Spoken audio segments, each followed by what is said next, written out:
Primeiro livro dos Reis, capítulo 18.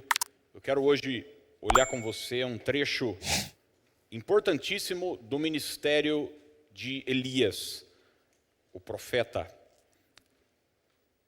e extrair desse texto alguns princípios fundamentais e que vão nos ajudar e nos abençoar e muito nesse tempo.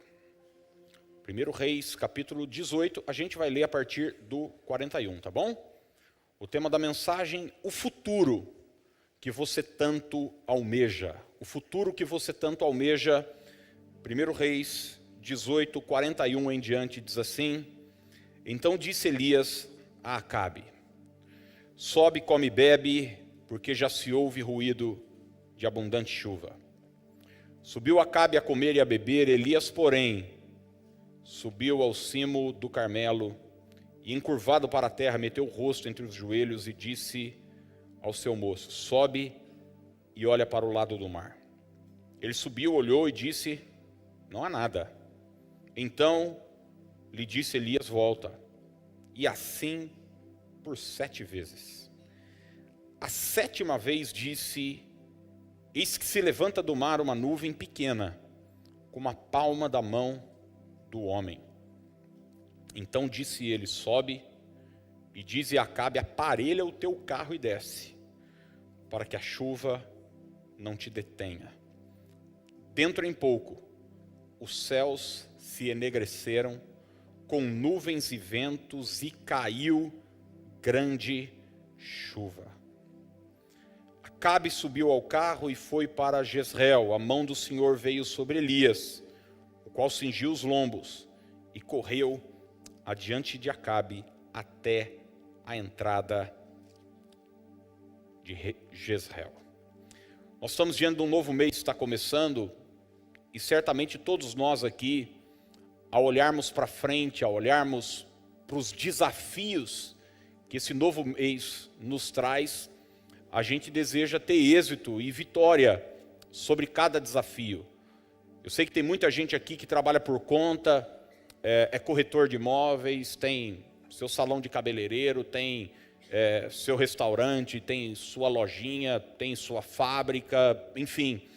E quando você olha para esse mês, você certamente olha e diz: eu quero vencer, eu quero alcançar êxito, eu quero almejar a vitória.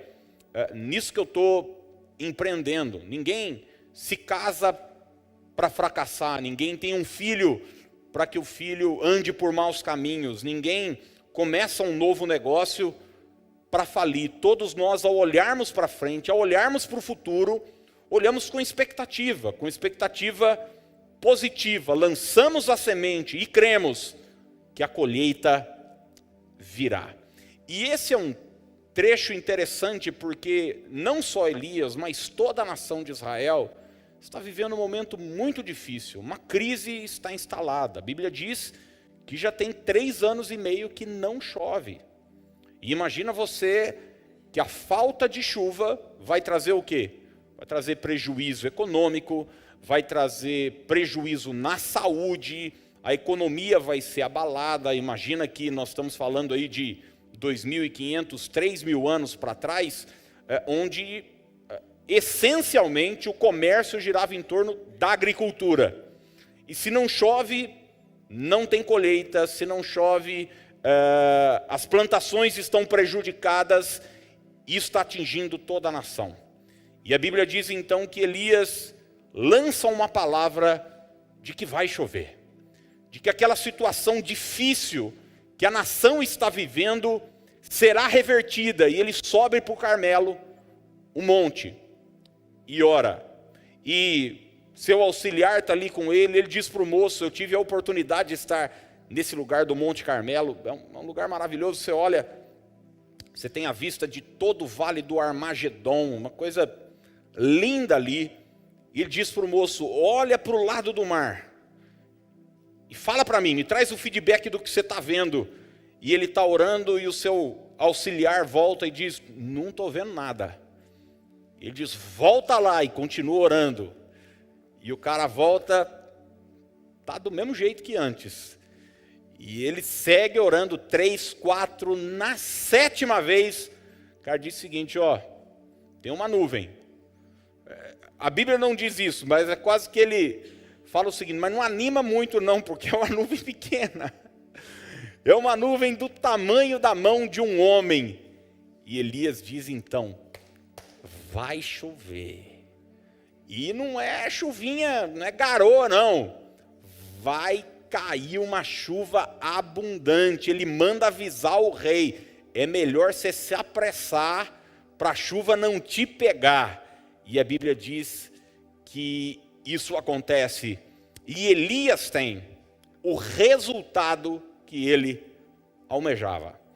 E certamente como Elias, você também tem expectativa acerca do seu futuro, de coisas que você está aguardando. Quem sabe hoje você tem vivido um tempo de seca na sua vida. Seca econômica, seca na sua família. Um período onde, enfim, as coisas não estão acontecendo. Eu quero deixar hoje para você aqui 3 passos fundamentais para você alcançar o que tanto almeja. E o primeiro deles é o seguinte, profetize o futuro que você espera. Vamos a isso juntos, diga assim, profetize o futuro que você espera. O que é profetizar? Profetizar é lançar uma palavra acerca do futuro. Profetizar é falar sobre aquilo que eu desejo. É fazer declarações sobre uma situação que não é real hoje, mas eu creio que vai acontecer. O tempo é de seca, mas Elias libera a seguinte palavra, já se ouve ruído de abundante chuva. É curioso que hoje, infelizmente, as pessoas gastam muito tempo falando sobre sua situação e não gastam tempo falando sobre aquilo que elas gostariam de viver. Às vezes nós falamos sobre o estado atual, como a crise nos pegou, como está difícil dentro de casa, como as vendas baixaram, como a saúde da gente está prejudicada, como a situação não está legal, do jeito que nós gostaríamos. E a gente fala muito sobre isso.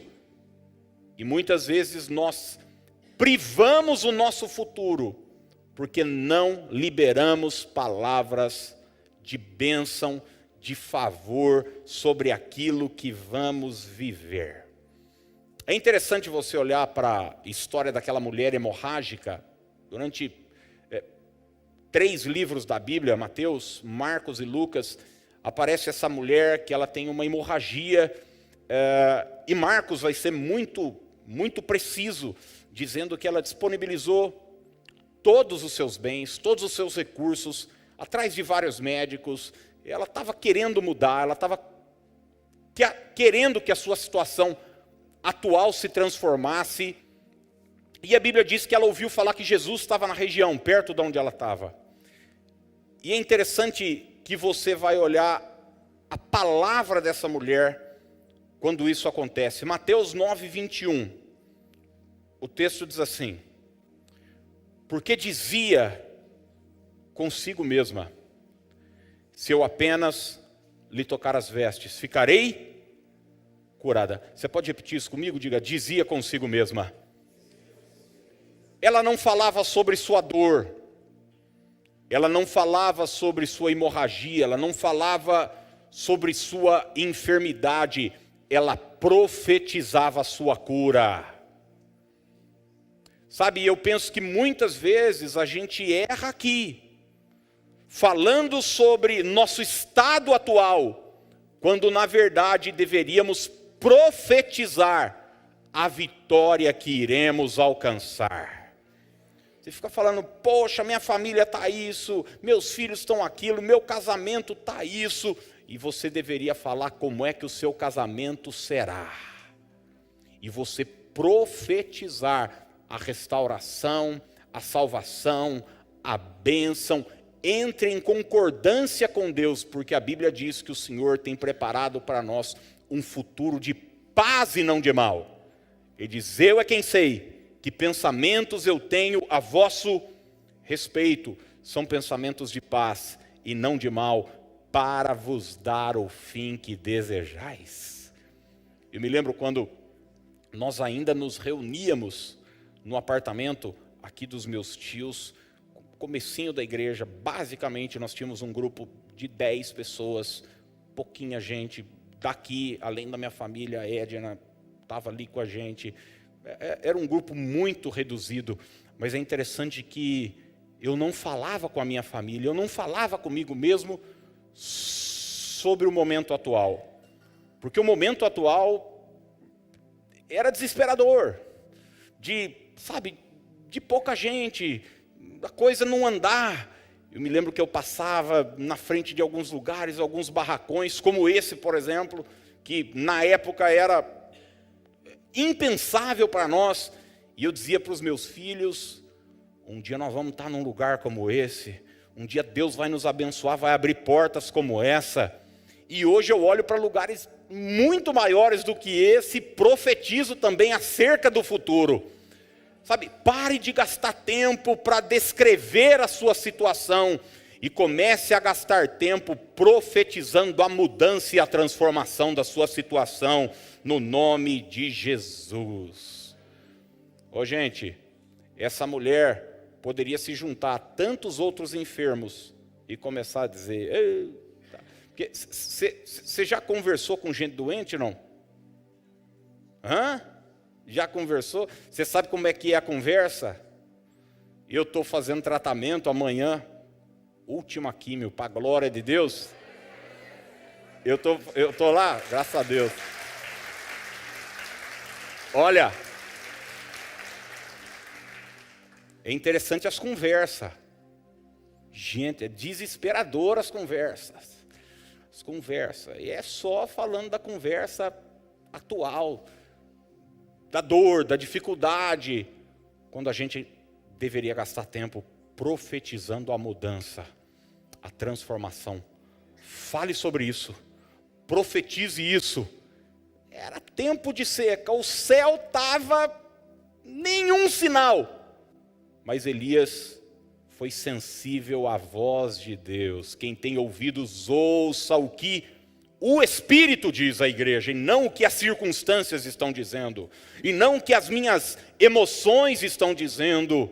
Ele consegue captar que Deus está para realizar algo extraordinário. E eu quero profetizar sobre a sua vida: Deus está para realizar algo extraordinário, no nome de Jesus. Um tempo de favor, de abundância, de chuva dos céus. Os céus estão se abrindo sobre as nossas vidas. Ezequiel está no vale de ossos secos. E Ezequiel 37:3 diz assim: então me perguntou, e quem perguntou foi o Espírito de Deus a ele: filho do homem, acaso poderão reviver esses ossos? Respondi: Senhor Deus, tu o sabes. Qual era a imagem que Ezequiel tinha? Uma imagem de morte, ossos secos. Já imaginou que quadro assustador? E o Espírito pergunta para ele: será que dá para mudar essa situação? Será que esse quadro pode ser transformado? Será que isso pode ser revertido? Pode haver vida onde você só está vendo morte? E talvez você está olhando para a empresa que você tem e tudo que você vê é morte. Talvez você está olhando para a sua família, para o seu casamento, e o que você vê é morte. Talvez você olha para o momento atual que você está vivendo e você vê morte. E Deus pergunta: será que isso dá para reviver? Olha o que Ezequiel 37:4, Deus vai dizer, porque Ezequiel diz assim para Deus: o Senhor é quem sabe. E Deus então dá a chave para Ezequiel viver um tempo de mudança daquela situação. Ezequiel 37:4, disse-me ele. Qual é a primeira palavra do Espírito de Deus para Ezequiel? Profetiza a estes ossos e dize-lhes: ossos secos, ouvi a palavra do Senhor. Profetiza. Profetiza. Você já reparou como a gente é bom para falar do que a gente está vendo? Agora, falar do que você está vendo, qualquer um pode falar, mas um profeta de Deus começa a enxergar a situação pelos olhos da fé.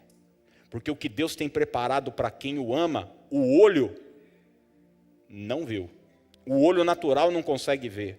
O ouvido natural não consegue ouvir. O sentimento natural não consegue captar. O que Deus tem preparado para aqueles que o amam é alcançado pela fé. Então, profetize acerca do seu futuro. Pare de falar: minha família, minha casa é um inferno, minha casa, meus filhos. Comece a declarar: minha família será toda salva. Eu viverei uma vida abundante. Eu serei curado. Meus negócios irão prosperar. Eu viverei restituição. Como eu disse, no domingo, às vezes a gente tem alguém para bater nas nossas costas e nos animar. Isso é legal, quando Deus levanta pessoas. Mas em alguns momentos da nossa vida, nós precisaremos nos reanimar. De vez em quando Deus vai levantar um profeta, uma profeta, para profetizar acerca do seu futuro. Como eu tenho feito hoje aqui, declarando sobre você palavras de bênção e favor. Mas talvez em algum momento da sua vida, você mesmo precisará profetizar acerca da sua vida. E gente, às vezes a gente é bom para falar para os outros que as coisas vão dar certo, né? Mas e quando a água bate na gente? E quando a situação é conosco? Um dia um amigo de Jó falou isso para ele. Falou: cara, peraí, você era a pessoa que fortalecia todo mundo. Você era a pessoa que animava todo mundo, porque Jó estava meio abaladão, não era para menos. Ele disse: agora que é com você, você está aí todo triste, todo angustiado. Se eu fosse você, eu buscaria Deus e apresentaria a Ele a minha causa, porque Ele faz coisas grandes. Deus faz coisas grandes. Eu quero te dar alguns segundos para você profetizar como será os próximos 7 meses de 2022. Em nome de Jesus, levante as suas mãos agora e comece a declarar aí uma palavra de bênção sobre a sua vida, sobre a sua casa, sobre a sua família. Profetize salvação, profetize milagres. Você que está em casa, declare a cura, a prosperidade, a chuva de Deus que virá no nome de Jesus. Aleluia, aleluia. Elias não falou da seca, Elias falou da chuva que estava chegando. Segundo lugar, não só profetize o futuro, ore sobre o futuro que você deseja. Vamos repetir? Diga aí para alguém pertinho de você, diga: ore sobre o futuro que você deseja. Depois de profetizar, depois de dizer para o rei Acabe, depois de declarar: olha, vai chover, sabe o que Elias faz? Sobe para o monte, dobra os joelhos e ora. Coloca a cara no pó e começa a orar acerca daquilo que ele profetizou. Olha o que Tiago, capítulo 4, verso 2, vai nos dizer. É um texto conhecido de todos, a parte B. E você sabe que esse Tiago, ele é irmão de Jesus. Ele é irmão de Jesus. Ele é o bispo da igreja de Jerusalém. E ele é conhecido historicamente como um homem de oração. Como um homem de oração. E olha o que ele diz, Tiago 4:2. Nada tendes, porque não pedis. Nada tendes, porque não pedis. Tiago deixa claro que o primeiro motivo para nós não alcançarmos o que desejamos é a falta de oração. A gente não apresenta a Deus aquilo que a gente deseja. A gente fala com todo mundo. Fala com o vizinho, fala com o amigo do clube, fala com algum irmão da igreja, fala com quem senta do nosso lado no trabalho, fala com a manicure, com o cabeleireiro. A gente se abre com todo mundo, mas às vezes erramos em não levar a Deus a nossa situação. Fale com Deus acerca do seu futuro. Apresente a Deus os seus sonhos, os seus desejos, os seus objetivos. Existe um poder extraordinário quando nós oramos. Sabe, muita gente, infelizmente, encara a oração, até pela tradição, pela religiosidade, como um ato de um ritual religioso. É como se a gente estivesse pagando alguma coisa. Pagando alguma coisa. Você sabe que a palavra, quando alguém é preso, ele vai para a penitenciária. Penitenciária vem do quê? Vem de penitência. E a gente liga oração à penitência. Então, é quase que um castigo a oração. Quem sabe do que eu estou falando? Eu estudei num colégio que, assim, se você aprontasse, você era mandado para a coordenadora. Mas se você aprontasse muito, você ia ter que conversar com o padre. E o papo era o seguinte: vai ter que rezar com o joelho no milho. Então eu, por exemplo, cresci o seguinte, que a oração, falar com Deus, era uma espécie de castigo. E às vezes a gente carrega isso para a vida. Eu entendo a motivação de quem me ensinou aquilo, de quem falava aquilo lá. É óbvio que era positiva, estavam querendo o meu bem, estavam querendo só que eu me comportasse na sala de aula. Era só isso. Mas às vezes a gente cresce com essa ideia de que conversar com Deus é algo ruim, quando na verdade Deus é o nosso melhor amigo. Deus é o maior interessado na nossa vitória. E a nossa vida pode mudar resultado da nossa oração.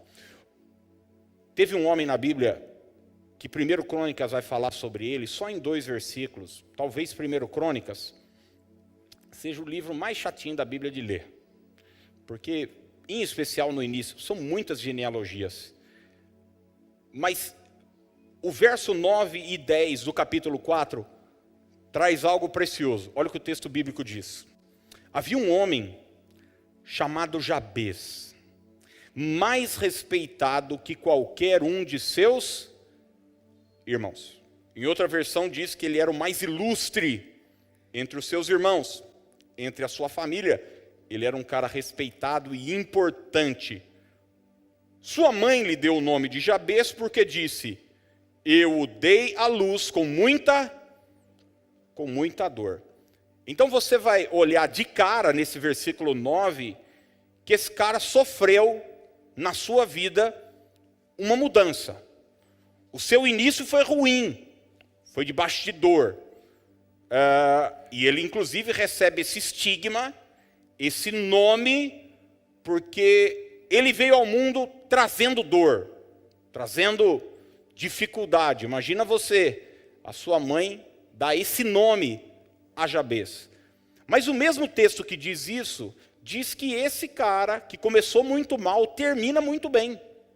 Ele se torna o mais ilustre entre os seus irmãos. Eu não sei como é que você começou, mas eu sei como é que você pode terminar.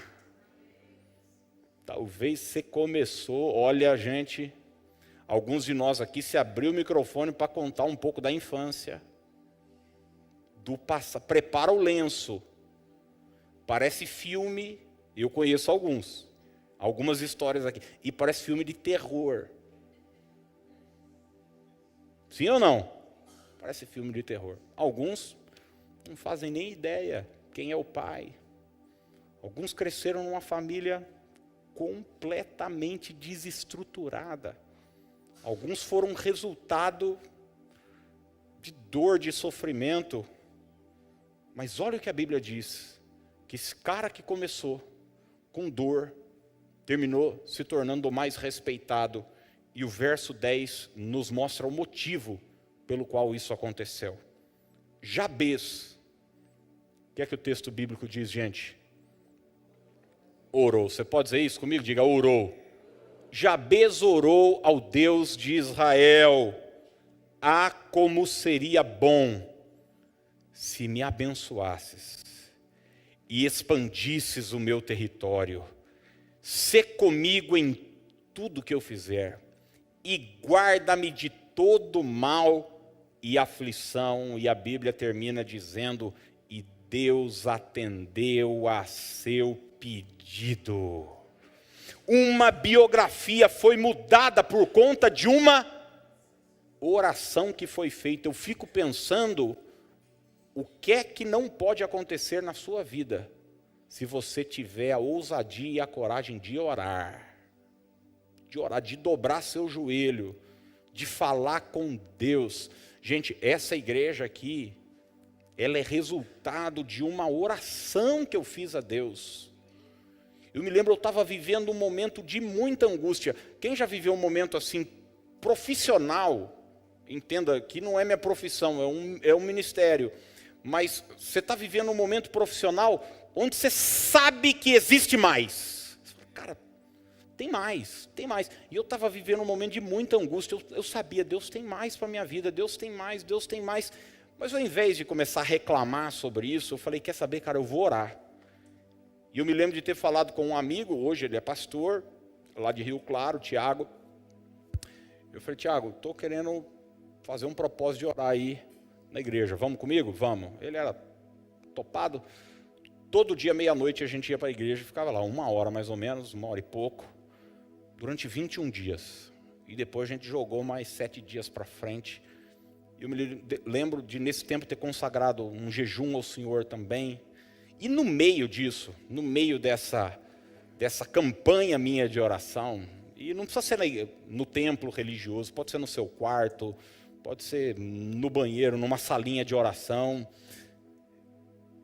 Eu me lembro que eu estava tão angustiado, a nossa igreja ela era muito grande, e eu ficava de um lado, o Tiago do outro, a gente deixava a luzinha baixa, um sonzinho ali, e eu ouvi a voz de Deus, não foi audível, mas foi no meu espírito, e o Senhor disse para mim, o que queres que eu te faça? A mesma coisa que ele falou para Bartimeu, o que é que você quer? Porque eu confesso para você que eu já tinha falado muitas vezes o que eu não queria. Falar para Deus, eu não quero continuar desse jeito, eu não quero aquela situação, não quero. Isso é fácil fazer, né? Você falar o que você não quer. Mas e falar o que quer? Eu me lembro de naquela madrugada ter dito para Deus, eu quero plantar uma igreja do zero em Piracicaba. Eu não sei como fazer, eu não sei como é que vai ser, eu não tenho nenhum caminho, mas eu sei que o Senhor pode fazer.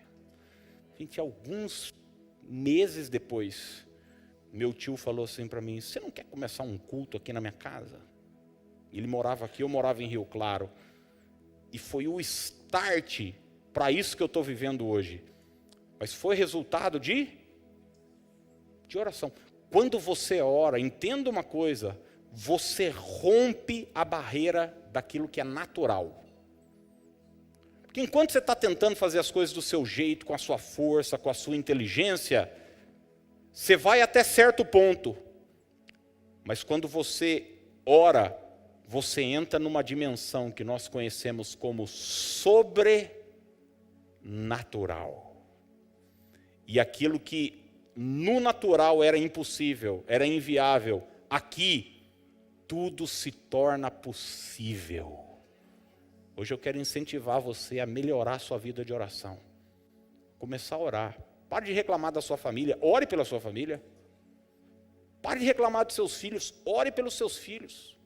Bota óleo nessa mão, bota na cabeça desses meninos, unge o travesseiro, a fronha, dobra o joelho ali no pé da cama deles, abençoe, profetize, gaste tempo, jejue sobre o seu trabalho. Talvez as coisas estejam difíceis lá na empresa, na fábrica, no escritório. Sabe o que você faz amanhã? Entra 15 minutos mais cedo e marcha lá. Pega óleo. Ah, pastor, não tenho óleo ungido. Pega soia mesmo, em casa. Tem problema, levanta, fala, Deus, estou consagrando isso aqui agora, é óleo santo, bota nos batentes da porta, de tudo que é lado lá, de capiroto, sai correndo daqui, porque esse lugar é terra santa, eu profetizo favor, eu profetizo milagre, abundância, os clientes vão chegar, novos negócios vão ser fechados, em nome de... Já imaginou, você começa o dia assim? Porque tem gente que começa o dia como? Eu não preciso nem continuar, né? Você sabe do que eu estou falando. Você sabe. Ouse a começar o dia do jeito diferente. Unja a sua casa. Profetize sobre o seu futuro. Ore sobre o seu futuro. Lucas 18:1 diz assim: disse-lhes Jesus uma parábola sobre o dever de orar sempre e nunca esmorecer. A oração é um dever, e é um dever contínuo. Dever de orar sempre. Ore. E ore sobre tudo, gente. Ore pela sua saúde, ore pelas suas finanças, ore pelos seus filhos, ore pelo seu casamento. Eu, às vezes, fico bobo com alguns crentes dizendo: eu não vou incomodar Deus. Eu incomodo. Mais alguém aqui incomoda, não? Eu incomodo. Foi ele que disse: pedi e dar-se-vos-á. Ele disse: clama a mim e responder-te-ei. Sabe aquele amigo que diz assim: quando você precisar é só você entrar em contato comigo? Você já falou isso para alguém, depois falou: tomara que ele não acredite? Já falou ou não? Eu não acredito que quando Deus falou para mim: se você precisar me busque, ele falou isso brincando. Ele falou e disse: nossa, tomara que esse mala não. Eu acredito que ele falou de coração. Então é o seguinte, eu estou lá. Ontem era... Hoje é quinta, né? De terça para quarta, meia-noite. Falei para Dani, vamos entrar esse mês de junho aí orando. Entramos, oramos pela igreja. Tem gente que manda pedido aí, gente que está internada, esperando exame, causa na justiça. E vai passando assim os nomes, o rosto das pessoas da igreja. E eu, Senhor, abençoe, prospera, abençoe as famílias, restaura, livra os nossos filhos, preserva do inferno, abençoe, traz avivamento, traz bênção. Entrar o mês orando. Ore, coloque a sua vida diante do Senhor. Terceiro e último lugar, persevere na direção do futuro que você quer. Vou repetir: persevere na direção do futuro que você quer. Elias orou, gente, e a coisa não aconteceu de primeira, não. E não é porque... E às vezes a gente ora sobre alguma coisa e a gente não é atendido de cara, e a gente pensa: acho que eu estou orando errado. Não é assim? Nossa, será que eu estou em pecado? Será que Deus está bravo comigo? Elias não estava com nenhum desses problemas. Não aconteceu. Mas daí ele orou de novo. Orou de novo. 7 vezes. E a bênção chegou. Guarde isso que eu vou dizer para você. E hoje eu falava com o pessoal aqui da igreja pela manhã. Nem sempre é necessário mudar a estratégia. Muitas vezes é preciso apenas continuar naquilo que já está sendo feito. Às vezes a gente acha o seguinte, porque todos nós, em alguma área da nossa vida, às vezes a coisa chega num platô, é estagnação. Eu conversava até com um médico há muitos anos. Ele falou: se você muda a sua alimentação, por exemplo, você quer emagrecer, perder peso. Daí você muda a alimentação, você começa a perder peso. Chega uma hora, o que acontece? Seu organismo fala o seguinte: tem alguma coisa errada com esse cara. E daí seu organismo começa a trabalhar contra o seu emagrecimento. Quem sabe do que eu estou falando, diga amém. Daí o negócio para, estaciona. Porque fala: tem alguma coisa errada. O que vai fazer você vencer isso é a perseverança. Não é mudar a estratégia. E muita gente deixa de viver um futuro abençoado, porque quando chega a primeira barreira, a estagnação, e é claro que eu não estou falando aqui sobre perda de peso, isso aí você vai aprender em outro lugar. Eu estou falando sobre a vida. O que vai nos fazer vencer é a perseverança, é a chave, é insistir. Sabe, gente, o que eu faço de diferente hoje, no culto, do que eu fazia quando a igreja tinha 20 pessoas? Nada. Nada. A gente estava lá na São José com meia dúzia de pessoas. O ministério infantil era meus filhos e mais 2, 3 crianças. E eu cantava 3 louvores, fazia uma oração, pregava, apaixonado, uma mensagem bíblica, dinâmica. E a igreja não estava crescendo. A igreja continuava lá, 20, 30 pessoas. E daí, eu conheço muita gente que pensa o seguinte: ah, não, deve estar alguma coisa de errado comigo. Sabe o que eu preciso fazer? E eu tenho muitos colegas pastores que fazem isso. Preciso fazer alguma campanha poderosa, chamar alguém de fora para pregar, trazer algum cantor, sei lá, tem uns caras que vê anjo, que tal, enfim, trazer alguns caras que revela, porque minha mensagem não está muito boa, vamos dar uma chacoalhada na coisa e tal. Estratégia humana. E às vezes tudo que a gente precisa não é mudar a estratégia, é só insistir naquilo que Deus já colocou no nosso coração. Então, perseverar é importante. Muita gente, assim, a primeira barreira ele vai lá e muda. Ele começa, ele abre um salão de cabeleireiro, por exemplo. Ele diz, agora está na moda, eu não sou nem cabeleireiro, eu sou hairstyle. Agora é tudo nome diferente, é a mesma coisa. É a mesma coisa, mas muda o nome, né? Fala um nome mais bonito. Como qualquer profissão, ele vai encontrar um nível de resistência ali. Ele olha para o Jaça, amigo de Silvio Santos, as mulheres bonitas do SBT vai tudo lá cortar o cabelo. Ele diz, eu tô feito. E daí só vai gente dura lá no seu salão cortar o cabelo. Quando vai, alguns pés de fiado, parente quer ir cortar de graça. É uma desgrama. Daí você fala o seguinte, cara, quer saber? Salão de cabeleireiro não dá nada. Eu vou ser marido de aluguel. Marido de aluguel. Vou trocar resistência na casa do povo, trocar lâmpada, negócio de encanador, e vou mexer com coisa. Deus abençoe. Eu não faço isso nem na minha casa, vou fazer na casa dos outros, mas tem gente que vai fazer, né? Aí, vou fazer marido de aluguel. Daí, cara, não dá. Não está dando. Ele diz, cara, vou abrir uma pizzaria. Vou começar só com delivery e tal. Minha mulher sabe assar pizza, a gente tem um forninho em casa, tal. Meu filho acabou de tirar a carta, ele mesmo vai lá entregar na motinho e tal.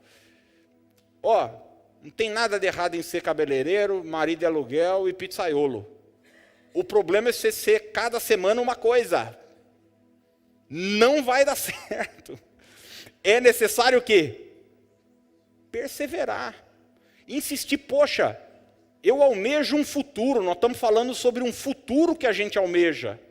Se em cada momento a gente muda de direção, imagina só Deus olhando. Fala, Gabriel, faz favor. Não era ele que tinha aberto um salão de cabeleireiro esses dias? Está assando pizza agora, o que aconteceu? Eu lembro dele ter me pedido tal, mas nem Deus sabe mais. Por quê? Porque cada hora nós mudamos a direção, a rota. Não persevera, não insiste. Eu não estou dizendo, gente, que você não vá ou não possa em algum momento fazer uma mudança na sua vida. Todos nós podemos fazer uma mudança na nossa vida. Nós só não podemos fazer essa mudança a cada 3 meses. Entende o que eu estou dizendo? Não. É uma questão de lógica, é uma questão de sabedoria. Você vai olhar para a vida de Abraham Lincoln, ele começou a tentar ser político, ele tentou ser vereador, prefeito, deputado, senador, governador, vice-presidente. Esse cara não ganhou para nada. Daí a última eleição dele, ele se candidatou a presidente dos Estados Unidos. Bola na caçapa. Perseverança, insistência. Você vai olhar a história de todo vencedor em qualquer área, gente. O velho do KFC. O velhinho. Eu dou dinheiro para aquele velho, viu? Porque meus filhos gostam daquele frango. Ele já viu a história dele? Não. Depois dá uma olhada. Cara, é impressionante. Às vezes a gente olha e fala, nasceu virado para a lua. E eu para o sol. Porque a gente sempre acha que para a gente é mais difícil, né? Sempre a gente é mais difícil, é mais complicado. Perseverança é a chave. A chave. Tem que insistir, tem que continuar. Abraão uma vez falou para Deus o seguinte, porque Deus apareceu para ele, Deus já tinha chamado ele e falou, você vai ser pai de uma grande nação. E cadê o menino? Nada de menino. Daí Deus falou para ele em Gênesis 15, olha, eu sou o teu escudo, não precisa ter medo não. Sua recompensa vai ser grande. Sabe o que Abraão faz para Deus? Apresenta para Deus um plano B. Ele fala para Deus assim, não está tendo menino nenhum, um nascido na minha casa, um empregado aqui vai ser o meu herdeiro. Como quem diz para Deus o seguinte, vamos colocar a cabeça no lugar, não está dando certo. E o texto bíblico diz assim, a isto respondeu logo o Senhor, não será esse o teu herdeiro, mas aquele que será gerado de ti. O que Deus estava ensinando para Abraão? Você precisa só perseverar, só insistir, só continuar no plano original. E às vezes, gente, eu vejo pessoas assim mudando a rota e usando Deus ainda como responsável. Ela diz, não, eu senti no coração. Eu senti que agora é um novo ciclo. Semana que vem é um outro ciclo. Na outra semana é um outro ciclo. Mas está mais em crise do que a lua. Cada hora é um ciclo. Não. E não use a Deus como responsável. Se o Senhor te deu uma direção, vai nessa direção. O dia que você precisar frear, Ele vai falar para você, agora é ali. Hebreus 10, 36 diz assim, vocês precisam perseverar. A Almeida atualizada diz, tendes necessidade de perseverança. Perseverança não é um capricho na vida do cristão. Perseverança é uma necessidade. Vocês precisam perseverar a fim de que depois de terem feito a vontade de Deus, recebam tudo que Ele lhes prometeu. Tem alguém aqui querendo receber tudo que o Senhor prometeu? Você precisa perseverar. Você precisa insistir. Pastor, mas quanto tempo? Cara, não sei. Abraão foi 25 anos. Davi, 13. José, 13. Caleb, 45. Eu não sei, eu gostaria de chegar para você e dizer para você o seguinte, olha, amanhã Deus muda a sua sorte e está tudo resolvido. Eu tenho muitos amigos evangelistas, né? Ele não é pastor de uma igreja local, então ele vem no culto e fala isso, amanhã o Senhor, só que ele arruma as malas e vai embora. E larga os crentes para a gente. Aí diz o pastor, mas não era amanhã? Pois é, meu filho, diz que era, né? Não sei. Eu não vou falar isso porque domingo eu estou aqui, olhando para sua cara. E talvez você ainda vai estar na luta, assim como eu estou com as minhas. Tem coisas que eu estou orando já há tanto tempo e, cara, não resolveu ainda. Outras já resolveram. Tendes necessidade de perseverança. Eu falei tudo isso só para deixar essas 3 chaves para você. Profetize, ore, persevere. Vamos ver juntos? Diga, profetize, ore, persevere. Então, profecia, oração, perseverança. Eu encerro lendo Provérbios 23, 18 com você. Baseado nessas 3 chaves, nesses 3 caminhos, eu quero dizer para você o seguinte. Provérbios 23, 18. Quando você achar, pode ficar de pé aí no seu lugar. Se o pessoal da música quiser chegar já, faz favor, que nós vamos orar.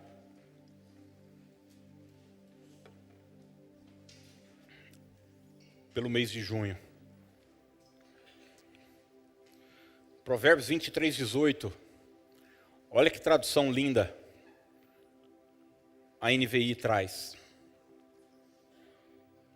Se agir assim, certamente haverá bom futuro para você e a sua esperança não falhará. Qual é a primeira expressão desse versículo? Põe para a gente na tela aí, novamente, por favor, o versículo. Qual é a primeira palavrinha aí? 2 letras. Se. É uma condicional. Se. Lembra de Crônicas 7,14? Se o meu povo, que se chama pelo meu nome, se humilhar. Existe uma condição que me cabe. Deus diz, se a sua atitude for essa, se você agir corretamente, certamente haverá bom futuro. Às vezes a gente fica tão, assim, maluco com o resultado, né? A gente fica alucinado. Eu quero que a coisa dê certo, eu quero que e a gente gasta força e energia pensando no resultado, quando na verdade a gente deveria gastar força e energia na nossa ação. Porque o resultado quem vai dar é o Senhor. Paulo diz, olha, um planta, o outro rega, mas é Deus quem dá o crescimento. Então, deixa a colheita com Deus, lança a sua semente, haja corretamente, porque certamente haverá bom futuro e a sua esperança não falhará.